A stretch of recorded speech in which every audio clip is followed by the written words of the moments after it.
Yo, have you heard of LinkedIn Learning? If you haven't, LinkedIn Learning is an American massive open online course provider. It provides video courses taught by industry experts in a variety of subjects. Now, why am I sharing this? I'm sharing this because Living Corporate is in partnership with LinkedIn Learning to provide diversity, equity, and inclusion courses. Listen, if you're trying to be a better ally, you want to understand better diversity, equity, inclusion strategies, or you just want to learn how to be a better leader, you got to check out the courses on LinkedIn Learning. So check it out. You can do it one of two ways. You can click the link in the show notes, or you go to LinkedIn Learning and you search Living Corporate. Again, link in the show notes, or go to LinkedIn Learning and search Living Corporate. I'll see you over there.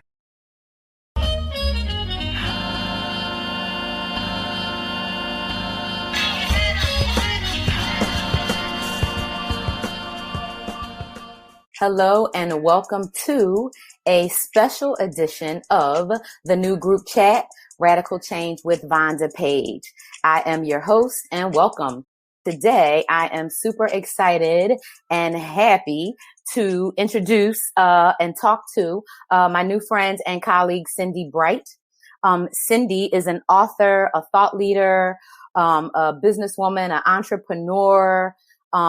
She is heavily involved in politics, and activism. And she wrote an amazing book, that is a page turner. Like if you start reading it, literally, you can't really put the book down. Like I even was kind of about to take it into the bathroom. Like, oh, you can't take the book. You have to sit the book down. But it's so, easy to read and it's so engaging and you just want to keep on turning like.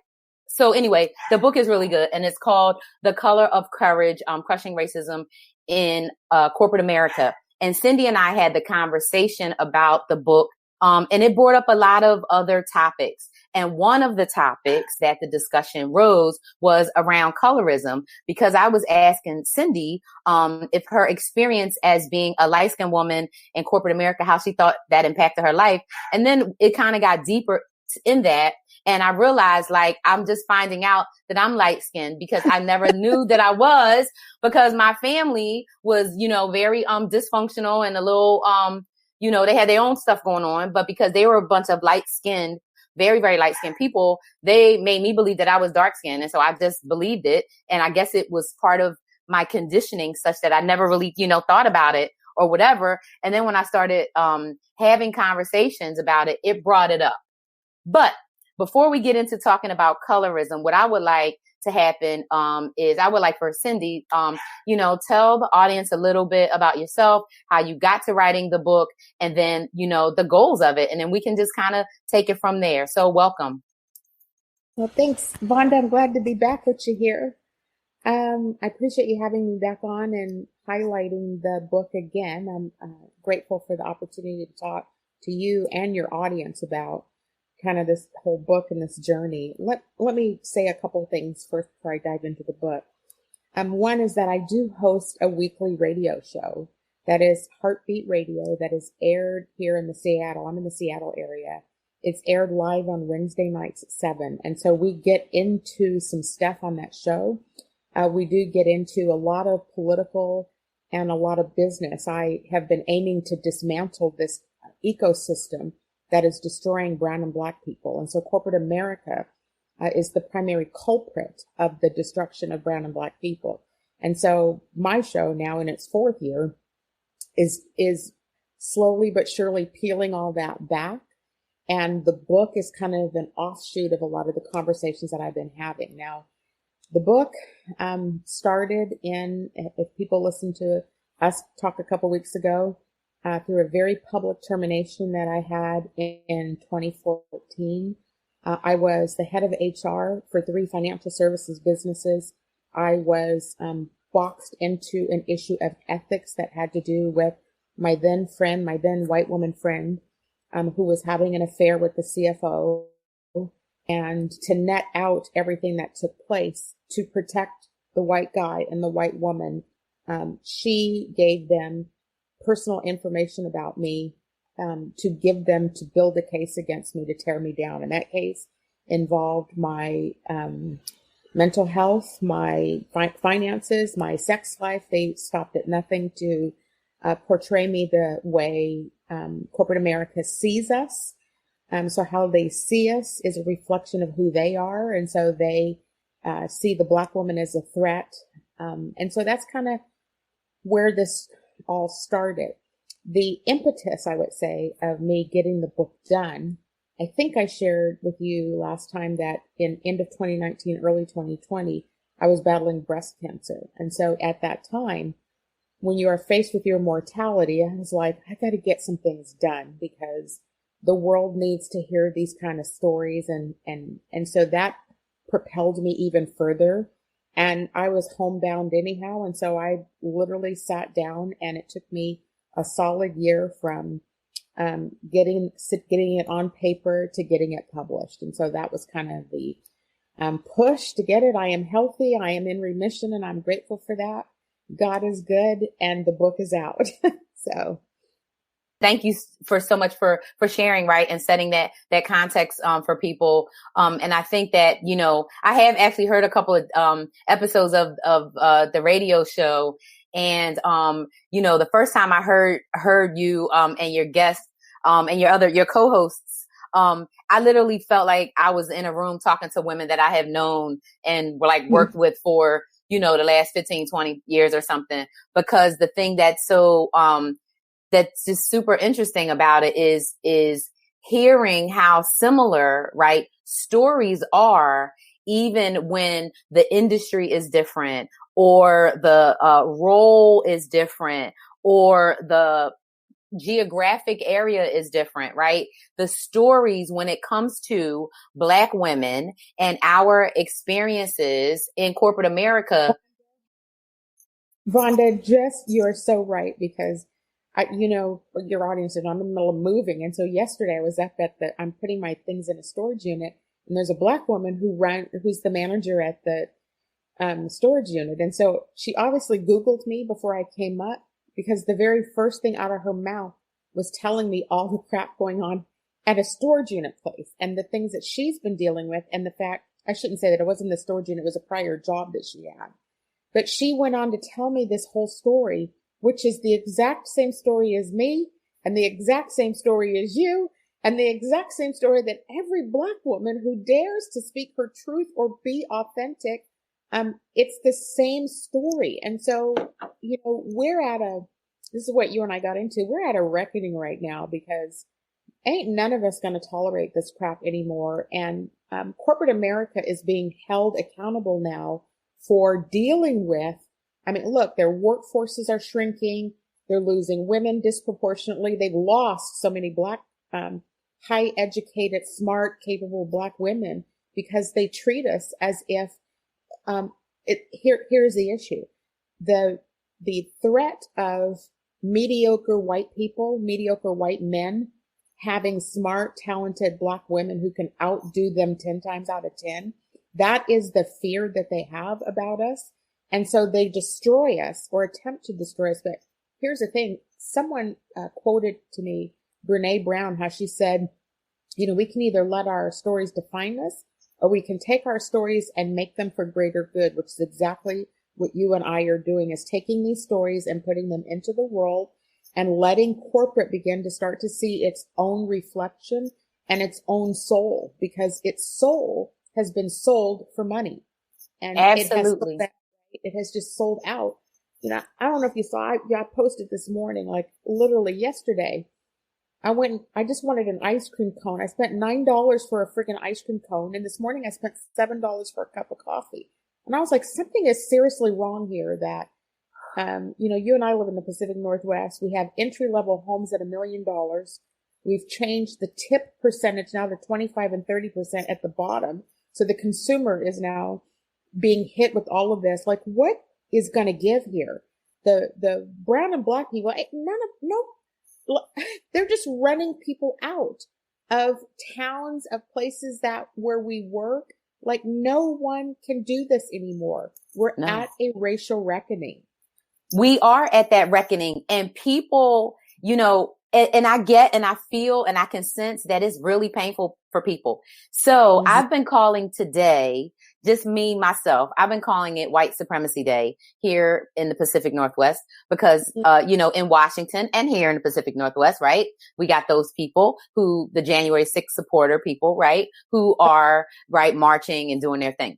So normally on White Supremacist Day, I don't go out, right? So like I didn't go out on August 6th because they was planning a thing, right? I didn't go out on whatever, they did something back in May. So whenever it's a white supremacist day, right? They have their day, they march, whatever. I stay inside. Well, today I had to go out because I really needed to, go to Target, to a store, right? To return some stuff. So I was like, I have to go to the store. I have got to, because I'm working on a home project and I needed to do this. So I go to the store and I could just feel and every, like all the little, what the popular terminology people use, microaggressions, were happening to me. And literally this was in so short little, I said, damn, I can't even go on this one errand. And literally all I was doing was returning 4 things, but all at one counter together, like literally. And I had somebody walk in front of me, like just whatever. I had another person, I was asking a lady, she was in front when I was trying to park, and I was, saying, hey, are you going in there or whatever? And she was like all, crazy, just like little tiny things. Right. And then I go to look at something. I'm in the aisle, and you know how, you can't, in some store aisles, you can't really get 2 full carts or 2 shoulder to shoulders. Right. And most of the time, what do? People move a little, right? To just give the other person room or whatever. No. Right. They're going to come straight ahead. Like, and then I have to move. Right. So I'm like, it's like, and so within like a 20-minute little thing, I'm like, had like 9 things. And I'm watching how people are interacting with each other in the store. Right. And of course, I'm the only Black person in the store because I'm in the Pacific Northwest, and it's just like, it never lets up. So when you take any of those experiences, into the corporate space, right, into the workplace, they're magnified in ways that are so much more significant, right? Because to your point, it impacts our pockets. It impacts our mental health, our psychological health, our emotional health, and all of those things impact our ability to take care of ourselves, our family, and our community. Let's break down something you just said, because I think what people don't understand when you talk about the folks that walk in front of us in stores like that, to all Black people this happens to, is as if we are invisible. But what that looks in corporate America is the woman who's going to speak over the top of you and or silence you as you get ready to say something, and or take credit for something she knows you've already done. And so when corporate claims that they don't understand or they don't see it, it is important that they understand that the egregiousness of having a cart shoved in front of you is not dissimilar than being talked over the top of, or silenced when you say something, negate what you say. We are often not heard. We are often just the only Black, brown, gray, or beige, whatever person in the room, and they want to act as if they recognize us, but their dominant behavior is to dismiss us. And so that to me is, yes, the term is microaggressions. Is corporate dealing with those people? Do you have a sense of that? No. Yeah. So what I find is interesting is, and one of the things, and I talked about it this morning, a little bit, one of the things I think is super key is accountability, right? And how people who may think of themselves as powerless, right? Because they don't have a big title or a big, 7-figure, income or whatever, think, oh, I don't really have power or whatever. But the thing, to your point, is, right, we know that corporate America, the media, politicians, we know, everyone knows, right? Mm-hmm. We know that the facts have been irrefutable and undisputed for decades, right? Because they've been doing research on it. And every year, right, September and October, it's a bunch of surveys and things that come out, right? A bunch come out again in the spring, right? That point to the same data, right? That these things are happening, this is the impact, right, that this has on not only Black and brown people and women, but on the industry. I read an article. I printed it out. I printed it out, from, last week, from Reuters. Okay. Racial inequities cost the U.S. economy trillions. We know this. No, exactly. So that's my point. They have known this for 20 plus years. Let's break Reuters down further, and let's talk about Forbes, and let's talk about McKinsey. These are all the consultants, heavily white boy led, heavily white people. Let me just say, me being a head of HR, you know how many invoices I signed from these folks? And they're all white, and they got paid. They still continue to rake in millions of dollars on the pain and the realities of that article and more. Exactly. I have not said. And then you and I are out here now on our own, running businesses, trying to make money, losing business to white folks in racial equity spaces because the corporations only want to recognize gender so that they can continue to keep the white women at the top. Yep. So these folks who are writing these articles, it's, the burr under my saddle. There's two things in my book I call out. One is Robin DiAngelo for, look, I just read this week. I'm not trying to hate on folks for making money, but if she's at $1.5 million a year, you and I should be at least double that right now for what our knowledge base is. Absolutely. And so when you see that happening, corporate America should pause before they sign contracts with these white folks. Corporate America should pause before they publish articles on Reuters and say, let's talk, start engaging the right people in this dialogue instead of continuing to perpetuate white wealth and diminishing generational wealth for brown and Black people. So is Reuters serious? No. I stopped all the subscriptions. I'm not subscribing to all these. They're making their money telling my freaking story and won't pay me. That's exactly right. And so, right. And my point, and that adds to the point so much, right? Because it's like, here we go again. Here's another article. So it's not like they don't know, right? So it's not like, if a Black woman or a brown woman, or, a queer person of color or whatever speaks up and says whatever. And it really doesn't matter, Cindi, the forum or the industry or the role or how it's done, right? What it's about is, I was thinking about this today because one of the things I'm doing with the Interracial Sisterhood Coalition for myself is I'm really trying to get deeper into understanding white people from a psychological standpoint, right? Because I've been in predominantly white spaces only for 32-ish years, right? So not like my whole life, right? Like my daughter has, right? Because my first 22 years, I was around my family. My family is 95% Black, right? So I was all basically around my family, even though I went to college in predominantly, white university and all that kind of stuff. So I'm very now interested in trying to understand the psyche and understanding the cognitive dissonance that allows you. Learning can you share, Vonda? What learnings can you share? I don't even know if it's a learning. This is what I'll call my philosophy, right? This is the Vonda philosophy. Something is making me believe that as a white man, that there is such a level of an inferiority complex coupled with a self-hatred because of the atrocities that your ancestors committed and the way all of that plays out in your body and your DNA. I'm going to use this term very affectionately, like woo-woo people, healing people, acupuncturists, healers, shaman. I love people like that. Literally sign me up. I go on retreats and all that.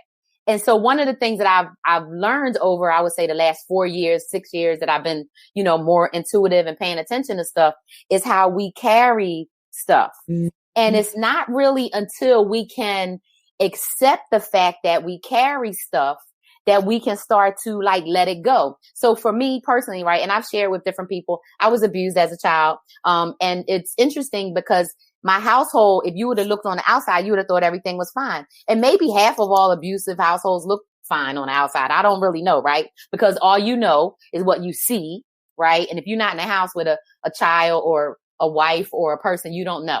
So I always think of it as, you know, I am, because of my background, I stay kind of like in this perpetual learning and interest and trying to figure people out and trying to discover. And something is really, making me think when I went through my, you know, like, different healing practices and stuff, right? And the different healers were talking about how you carry that in your body. So not only do you carry stuff that happened to you, right? Like a person who has had abuse and trauma, but things you do. So if you commit atrocities, right? Genocide, rape, you know, enslavement, whatever, it's no way that you're going to be able to just live your whole life and just be like fine, right? Without reckoning, to your point, right? Reckoning with some of that in some kind of way, even if it's just, you know, maybe me personally, right? I wasn't involved, right? If I'm a white person and I'm feeling those issues. Do you think I'm in radio host mode right now too, listening to you. Do you think that they, actually have a conscience about that? No. And I think they don't. And I think the reason is because I think there's some sort of blockage between like, you know, all of the things that are part of who we become, right? Our DNA, our lived experiences of people, right? Who raise us, the church we grew up in, the school, all of that stuff. But I think that there's so much inferiority and so much other stuff, but it's unrecognized. I don't think they recognize it because go ahead. I don't know. I mean, I'm not disagreeing. I don't know that, but there's so much, the relationship that white people have with money is so, it's so dominant and destructive that I almost think that they don't understand the behaviors that have been bred into them to kill at all costs, to destroy other people's lives. The growing number of people, and in corporate America, because the double-edged sword that the C-suite has, we just focus on them for a minute, is because they have to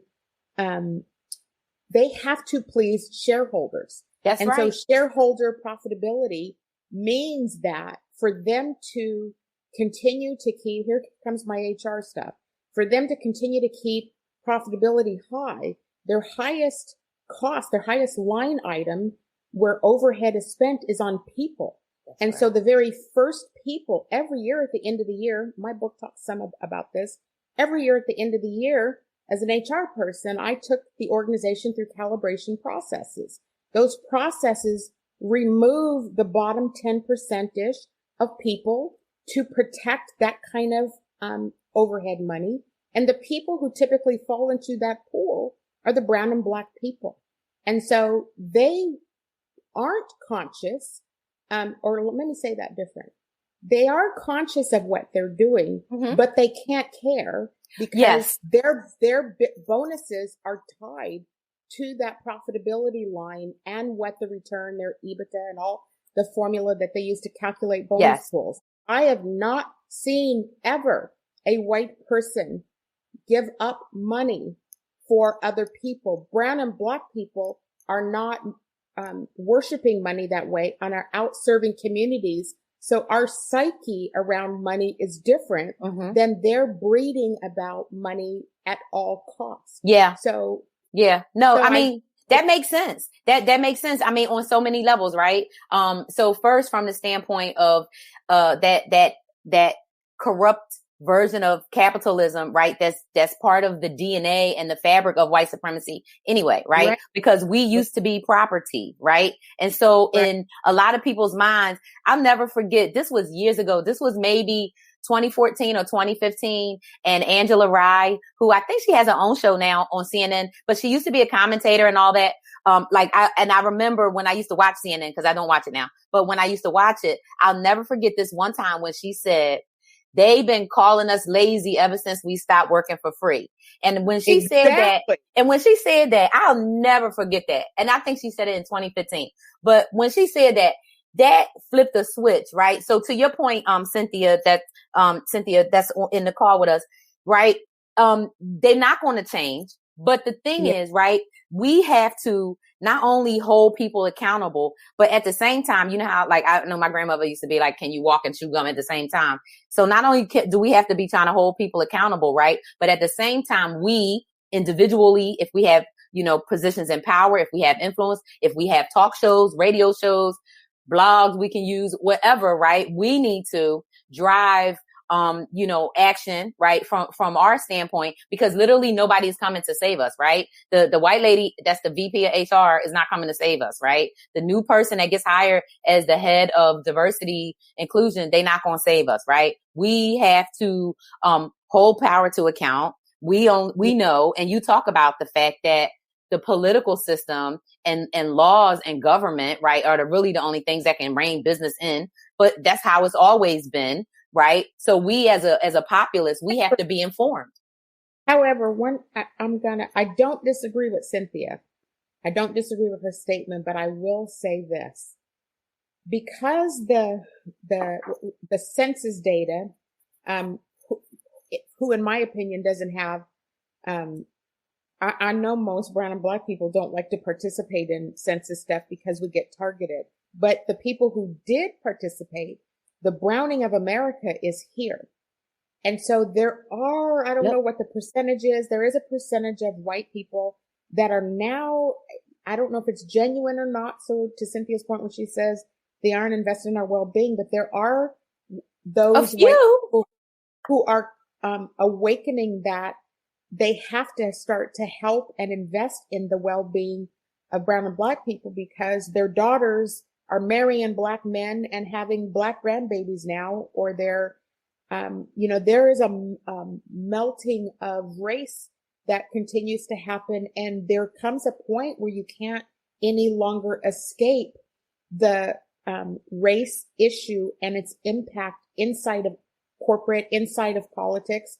You can't ignore it. And the trend is moving up. The trend in politics, even from here, watching how many black women got into office this last election cycle. I'm on a board that propels black women into elected office. Like, we just have to continue to push and help systems because once we have enough power to turn the ship, then we got to dig into the colorism thing, which is what you and I started on last week. Because once the black people start to obtain power, are we actually going to help our other sisters and brothers attain it too? Yeah. So, because we're going to, if we don't get aligned in this and start moving this ship for the next generations and tackling these type of issues to help propel the brown and black race, or we're in trouble if we don't start to shift this. So agree. So let's take it into the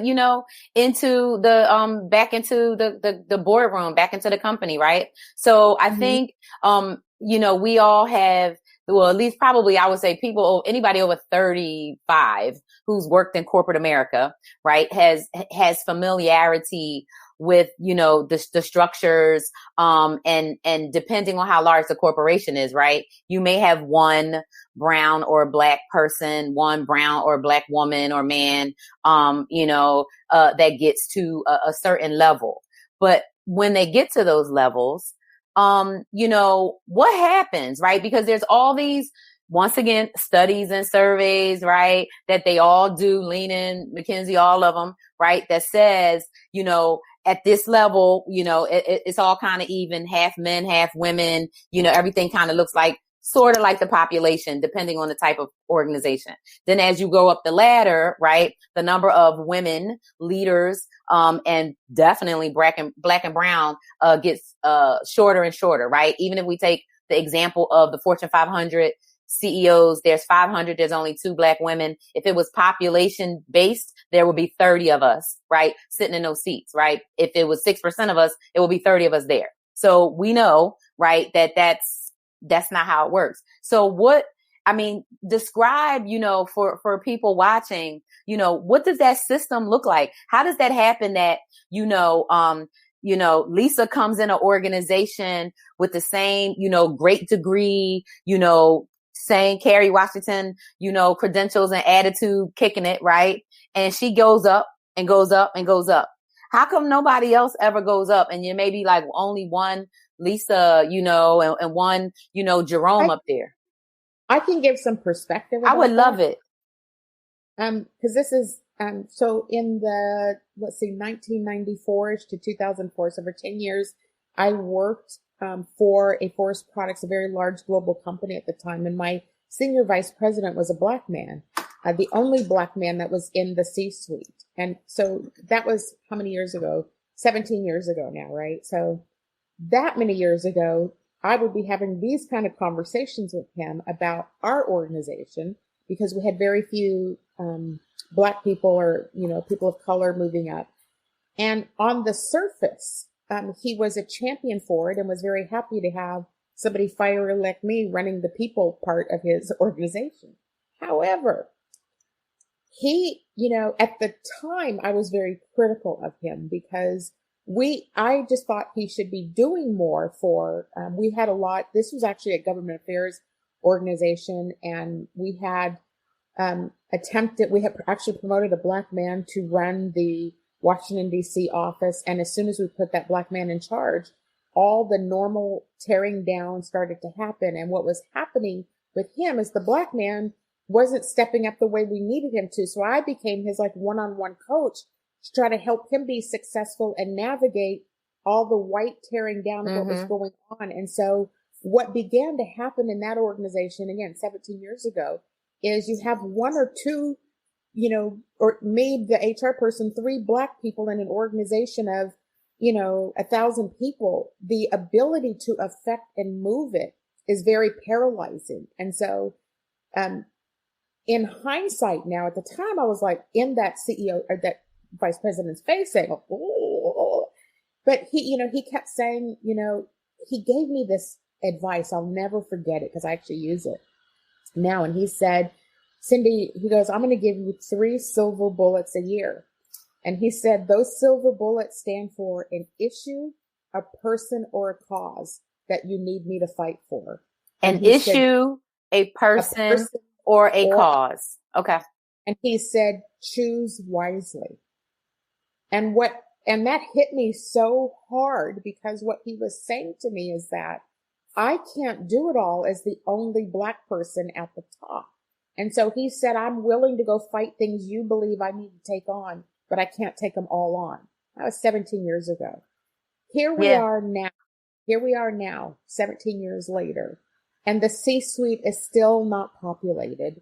And the Black people, I will say in Seattle, there is a Black woman CEO. I'm going to give her a shout out. Her name is Tanita Webb. She's the CEO of Verity Credit Union. Tanita is reaching out into the community to us Black people and bringing us in to help. She's moving the community at the same time as her.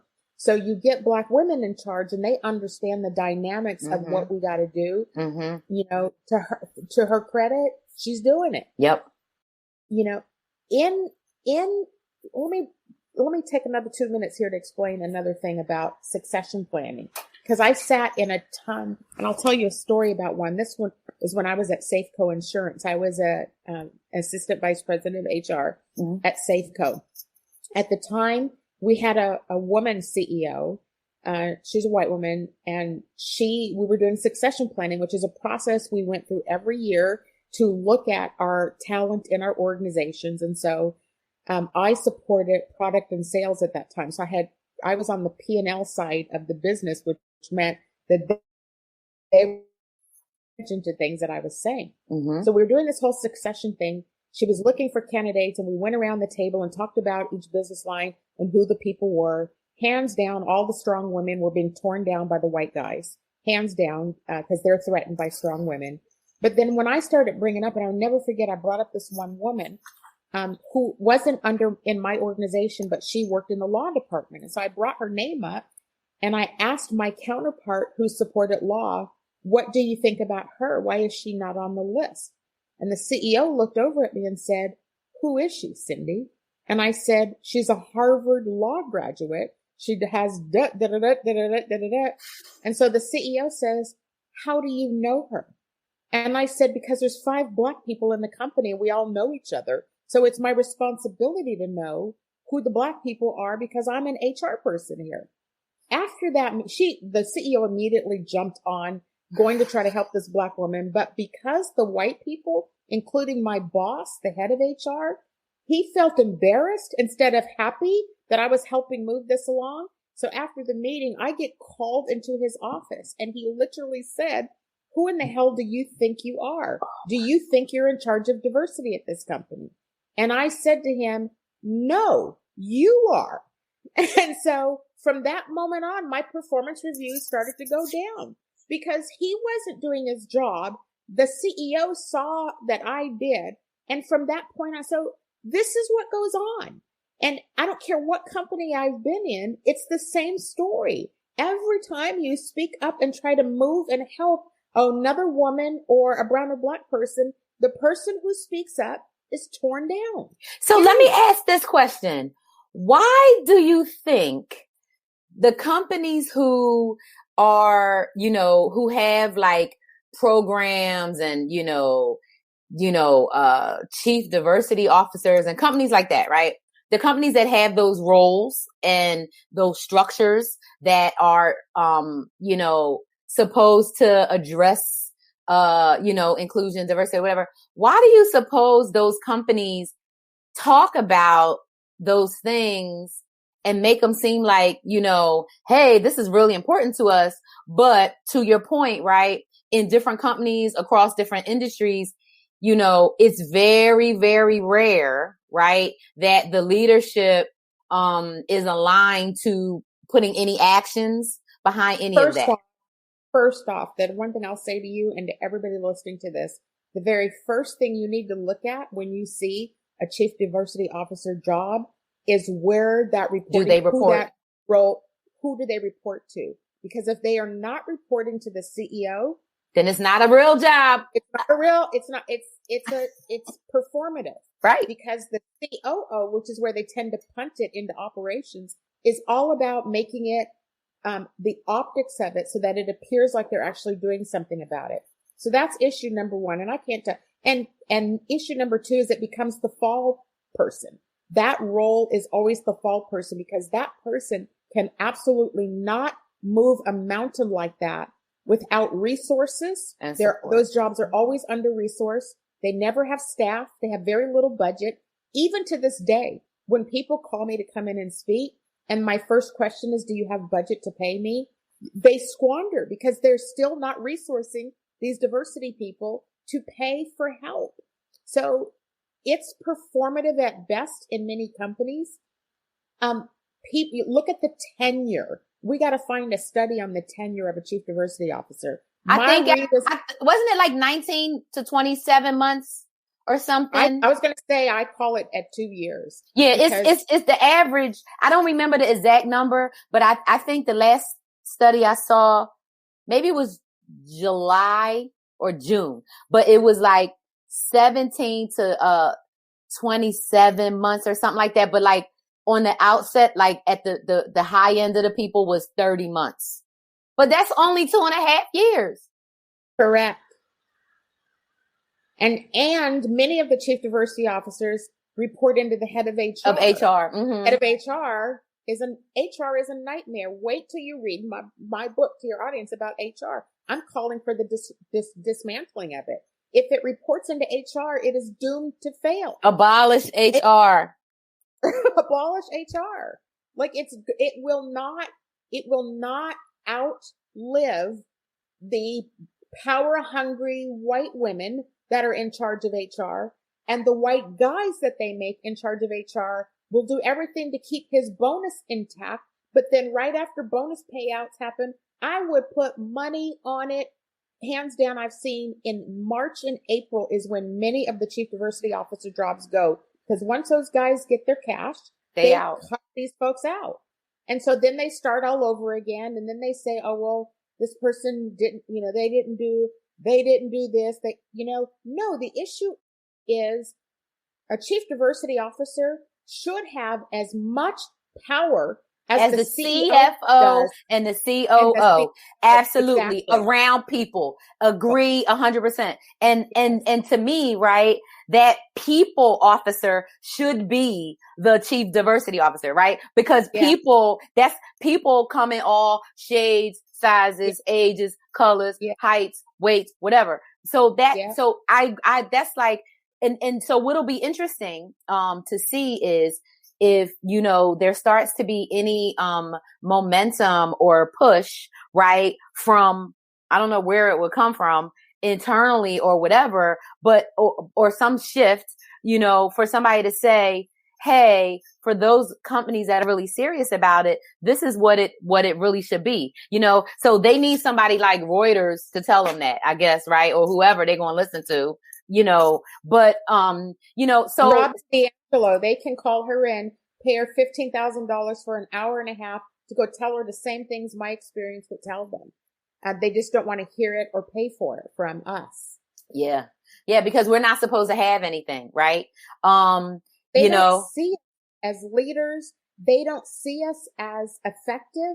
They don't see us as worthy of that kind of earning power. It is so crazy how they've been conditioned to believe that we are the help, and the people who are less educated, less smart, less work ethic, less ability to understand different people, they find those folks more adequate to hire because it's safe, because they're not going to challenge them. And how often do you see white women stand up to the patriarchy?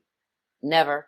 I ain't never seen it. I mean, you've seen a few drips and drabs, our last presidential, candidate, she tried, but we knew that wasn't going to work because they've been hating her for 40 something years. That's a whole nother conversation. But, to Erica's point, right, that we have to create our own, and that is happening, right? Because all kinds of people are leaving the workforce, right? All kinds of Black and brown women, are starting their own, companies, right? I started my own company last year. You started yours. Other people are starting theirs, because we know, that we can affect change in our spaces, right? Where we are, and we can drive change, from our own way, right? And so when you build and create something, yourself, that's when you have the agency and the ownership, and the responsibility, such that you can take it in whatever direction, that you want to. So, I think, we can be the change. And that's what I agree to 100%, and I think about at every juncture of life, right? We always are going to be confronted with these different challenges. And at each one of those junctures, at every challenge, right, there's going to be a choice that needs to be made, right? And so that choice. And when we do this, Vonda, and when we do this, which is what we're all doing, the immediate issue that we have to tackle is what you and I started to talk about, which is the colorism. Yep. Because we're so used to having scraps that we fight each other for scraps. Yep. And so how do we propel our sister along, even if we have to take a step back to allow her to go? Because if we have the right attitude about our own, then we will recognize that sometimes it means I'm not the best person to do A, B, or C. Vonda is, or Cindi is. Let's get her involved in this. And then when we are receiving that, then it's our responsibility to bring her to the next level too. And so if we learn to operate the way the whites do, because the whites all take care of themselves. They do. We in the Black community have to work more collaboratively and together and look out for each other's businesses, for each other's work. We have to stop being threatened by two light-skinned women or whatever. We have got to get past all of this. Yeah. And I don't know, I am actually doing a colorism show on October 13th. I'm going to be tuned in. Wait till you hear these women coming on with me. I mean, they're all self-employed CEOs of their businesses, and they are calling out, stop, we've got to stop doing this to each other. We're all trying to make it. And so when we sabotage her name behind the scenes to somebody else, right? Like, that's the stuff we got to stop. Yeah, it's crazy. And it's so funny, right? When you're talking about like Black people, right? And how we treat each other. I had this week, I told Karen, our friend Karen Fleshman, I literally had 4 American men, either bully or in some way, like be overly aggressive, harassing or whatever to me, all, Cindi, in business cases where I'm the client, where I'm the one paying. Oh my God. So I got to read you this. So for one of these people that I'm paying to do something, they haven't been able to do the work. And I've been requesting to meet with their head, right? Their founder, the person who owns the company, for months. They always send me to an a subordinate, and the subordinate can never answer my questions. So I say, hey, blah, blah, blah, I need to do this and I need to understand. They say, I got to go check with the boss about that. And then I say, well, have him come to the meeting, right? This has been going on since May. Okay. I did my TED talk. Change doesn't have to suck. Everyone, you can look it up on YouTube. On May 1st is when it went live. It didn't get put up on my website until 2 weeks ago. And all the other things that I have done, right? From then on, nothing got updated on the website or whatever. So long story short, I had been requesting to meet with the owner. Hey, I need to meet you. I want to talk, blah, blah, blah, blah, blah. And then I requested a list, a summary of everything I paid for, blah, blah, blah, blah, right? There's all this, well, you got to set up a meeting. We got to set up a meeting. You can meet with this person, da, da, da, da. So I was like, no. So finally I gave it a break. So on Tuesday, I said, let me just stop all the emails, right? And I waited a week and a half. So Tuesday I said, hey, person, I'm hoping the break from email has given you the opportunity to unearth the details of what services your firm provided and what I paid for thus far, as I've requested numerous times. Please send me the summary of the work that was done by Friday, blah, blah. And then I said, I will follow up in 5 days. The response is this: Vonda, I called and left you a voicemail last weekend on Saturday, 9/4.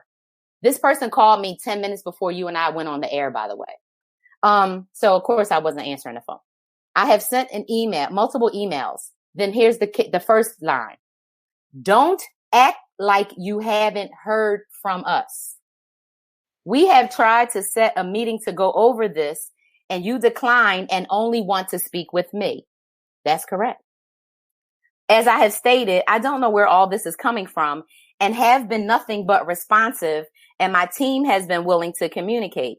Now, if I've been requesting to meet with him for 4 months, right, and he hasn't, then how is he saying, yeah, I only want to speak with you? But it gets worse. But let me finish the rest real quick, because it gets way worse than that. Then it says,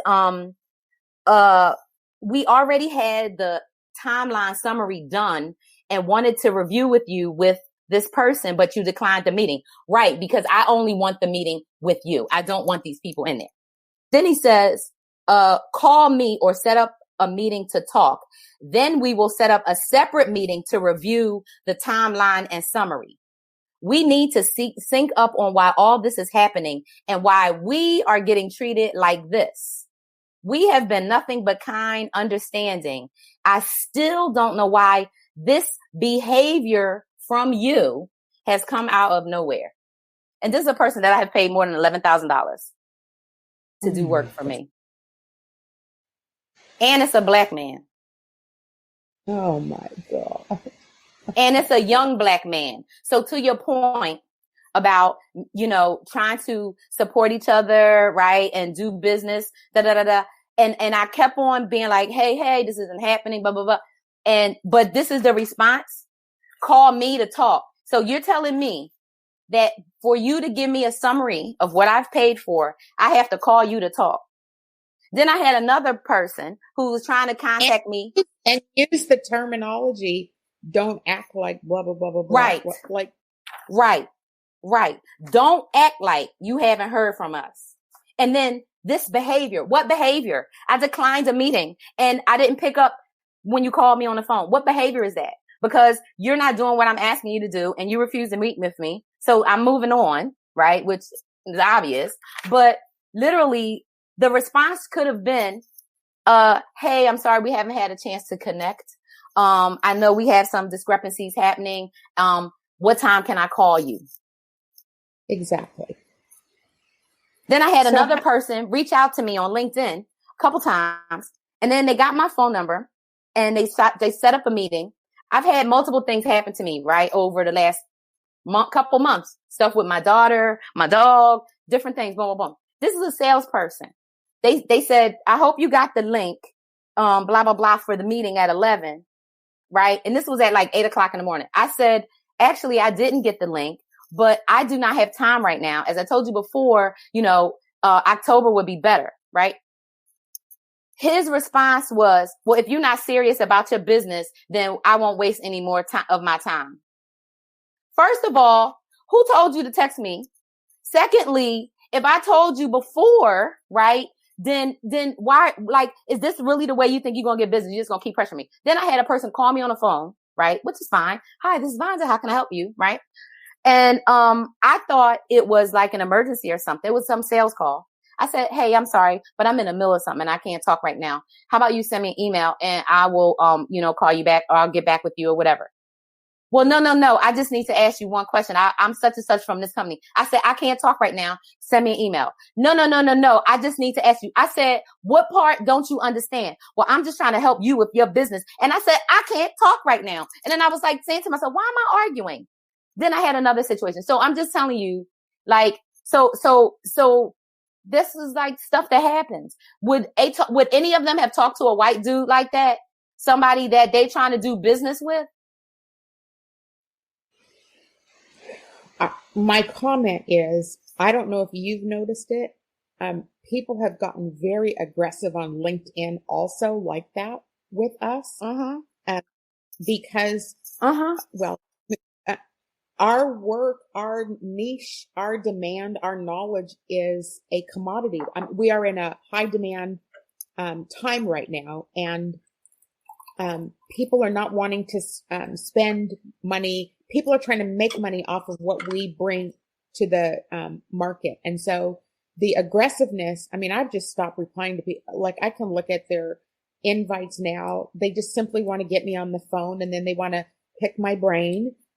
Which is their translation of free consulting work to help their businesses, all of that stuff. So it's a little different than what you're saying, but the net of it is that the aggressiveness over dealing with women like us has just been kind of off the charts. I've kind of stopped responding to a lot of this stuff too, because I just don't have the ability to do it. And the people that, when I do push back and say, I have a fee for, I'm willing to hop on with you for an hour, but I have a fee to pay for my time, they disappear. So it's just, we're just at that point, I think, Wanda, that navigating how we become successful in this time where there's so much disconnect and disrespect for who we are as Black women. It's just kind of unbelievable right now. And I don't even know what to say about that coming from a brother, right? Like, if anybody should have any respect for what Black women go through, it should be Black men. They should understand we're out in these streets fighting for them too. And if a person pays for services, right, and says, hey, can I get an itemized summary? And it's this year. It's not like I'm asking for, I remember when I moved to Oregon, right, and I had to get some dental work, and my dentist the dentist in Oregon needed me to get the records from Delaware. And he said, well, how old is that thing you had? And I was like, I don't know. Right. So it's not like I'm asking for records from 10 years ago. Hey, do you got that old x-ray from that implant from, 2004? Right. I'm asking for a summary of the money I've paid you, and it's over $10,000. Why can't you tell me why can't you give me that? And why do I have to have a conversation? So the fact that you won't acknowledge, right, that you're wrong. You're wrong for never responding. You're wrong for never doing the work that you set out to do. You know, you're wrong for a whole bunch of things, which I had then, I had put a whole list together, and I was willing to have the meeting to say, these are all the ways that things aren't happening, but I wasn't going to have the meeting with the person's team because it's not their fault, right? Because when a company doesn't produce, it's the leader's fault, right? When a team doesn't produce, it's the leader's fault. It's not the individual people doing the work. And so that was a whole nother part of it. That's why I didn't want to keep having these conversations, because none of the people on the team, right, could speak for the boss or could answer for the boss, right? So one of the strategies I'm using, Cindi, to not have to deal with that again is my executive assistants, my VAs, they're going to be handling all the correspondences, and only the serious ones are going to come to me, right? And because we don't have time for that. And to your point, you would think, right, especially a Black person, would be, more professional and just basically respectful. But, it's helped me, right? Because for me, I'm like, I take everything and I learn, right? So like Nelson Mandela said, if I don't win, I learn. So I learn, right? And, I'll get to deduct that. There's a business expense that didn't turn into nothing, right? Whatever. But what is important to kind of circle back to all of it, right, is that people like you and me, right, we come together and we support each other, right? And we help other women, right, and other people who are definitely on the same tip, right, that's on the same train, that's going in the same direction, that's in this coalition of co-conspirators to make things better, right, to not keep on sitting around and complaining about it, right? So, and whether we stay in corporate, settings, and do things on the side in our lives, whether it's career or volunteerism or whatever it is, right? We still need to take those steps, right, and make those actions. But it's really, I think, coming together, right, and networking with people that are trying to do something that you believe in and you support, right? So, as much as I love politics, because of my demeanor and the way I am, I have stayed away from like getting in it and talking about it, because I'm like, ready to be not kind and gentle, right, in how I talk about it. So I've always stayed away from it. So I would say though, Vonda, that's changing.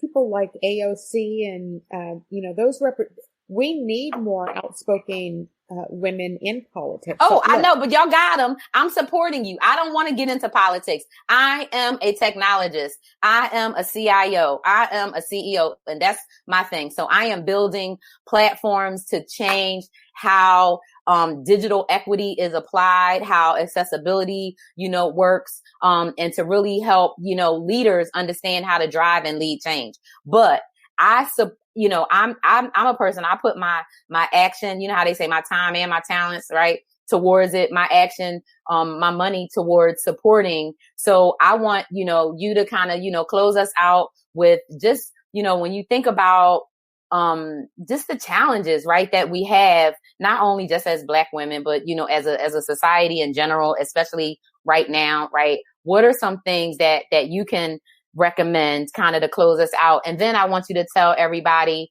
how to get in touch with you, how to find you on social media. Oh, and how to find your radio program also. Yeah, I would say a couple things, in terms of what we can do together. And I just think the net of it is that we have to support each other. And we all have our own lanes that we're in, that we're doing. And so we need to know who each other are. And my book has suggestions for how white people can actually help, which are to ask some questions. We can ask each the same type of questions. How can I amplify you? What can I do how do I remove that barrier for you? Like, what do you need me to do? Those sorts of things, I think, is what every woman, every Black woman should be doing for each other right now. I appreciate I'm putting my website in the chat. I'm at cindybright.com. On my website, you'll see the very first thing will pop up about my book. You can click in there. My book is on Amazon. It's called The Color of Courage. And it came pretty fast. I got it in July after we had first met. It came pretty fast. I was surprised. But yeah, my copy is all beat up. And I just want to make sure that we still agree that you'll give me a fresh copy signed. I mean, I'll pay for it, but I want a fresh one. Yeah. I do. I have hard copies for all my people. Hardcover books. I'm a hardcover addict. Yes, me too. And you can order the book anywhere online books are sold. So you can go on to, in fact, I encourage people, I'm not making a lot of money off of the profit on an Amazon book. They're taking most of the profit. Yep. You can order the books at Barnes and Nobles, and those sales from there actually count towards New York bestseller list. So I love, if people wanted to buy in bulk, have your companies buy the book. Wait till you read it. It's helpful. It's not a book about, it's not written through an academic's lens on, or a scholar. It's written through a live story, and it's got a lot of HR intel in there. My radio show is on Wednesday nights, at 7 p.m. I host it on Rainier Avenue Radio.world. It's live on Facebook and YouTube and Twitch, Wednesday night at 7 p.m. I'd love for you to tune in. I am doing a colorism show on October the 13th, so mark your calendar for that one. That one will be a hot one. So, Vonda, thank you for having me back on today. I know we're at the hour here, so I appreciate being able to come back on. Oh, absolutely. No, this was great. I appreciate it. I'm already signed up. I'm going to be listening. I'm going to be tuning in. I just want to thank you again for, sharing your time, sharing your story, having such a great conversation. I feel like me and you could talk all day. Literally, we could talk all day about so many things. So this is awesome. I look forward to seeing you soon. Everybody, thank you for tuning in. Thanks for watching. This is the last titled Radical Change Special Edition, the new group chat, because I am coming with some different shows. They're going to have different titles, but I will see you every Saturday here on Living Corporate. So take care, and thanks again, Cindi.